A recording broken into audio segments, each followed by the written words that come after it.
ዛሬ እንደምታየን እንዲህ አምሮብን ሬቻ 2021 ያከበረን ነው በጣም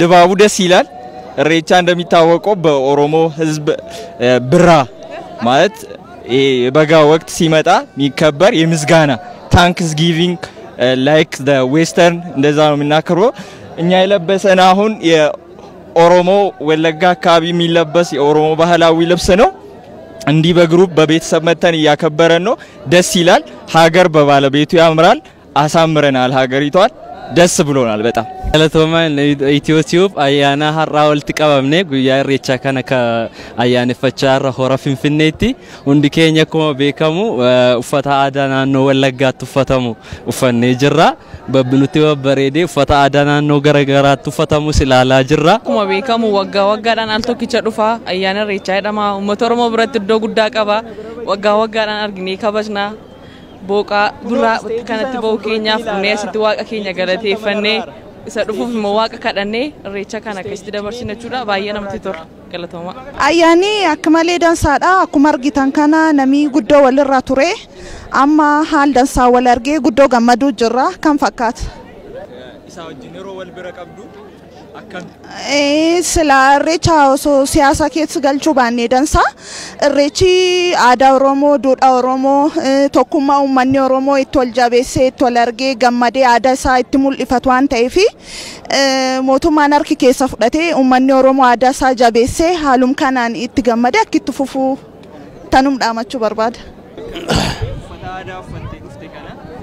Ayye ani maqaan kiyya Diida Jiloo Galgaloo jedhani godin Boorana irraa dhufe uffateen uffadilleen uffata aadaa Booranaati. Akkanatti midhaannee warri kiyya waliin galamaanii bun qalannee dhibaayyuu yookaan irreecha dhibaafachuu fi mana baanee arras dhumne. Sirba aadaa ayyee ergaan uummata Oromooti dabarsinu aadaan nafa fi abbaa jabeeffataa itti maanguddoon Boorana. Kanaafi aadaa teessan jabeeffadha. Aadaanii tokkummaa, aadaanii jaalala, aadaanii waan hedduuf keessa qabdi. Kanaafi aadaa yoo jabeeffanne tokkummaan Oromoo akkasiin cima. Aadaa yoo jabeeffanne jaalalli Oromoo akkasiin cima. Kanaafi aadaan waan hedduuf keessa qabu waan ta'eef aadaa keessan jabeeffadha, aadaa keessa bulaa jenna. Galatoomii ayyaanni akkuma argaa jirtu kana haala gaariidhaan gaggeeffamaa jira. Oromoon akkuma beektu haala gaariidhaan asitti argame haalaaf duudhaaf aadaa isaa uffata aadaa isaa uffatee asitti haala gaariidhaan ayyaana isaa gaggeeffataa jira.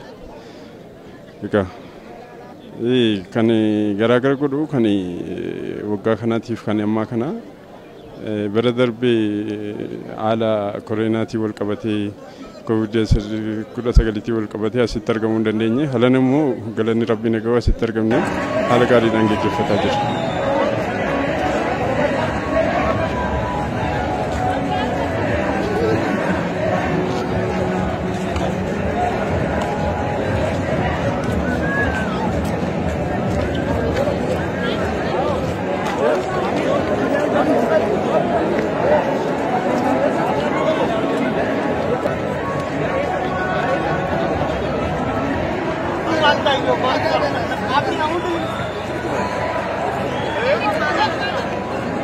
आप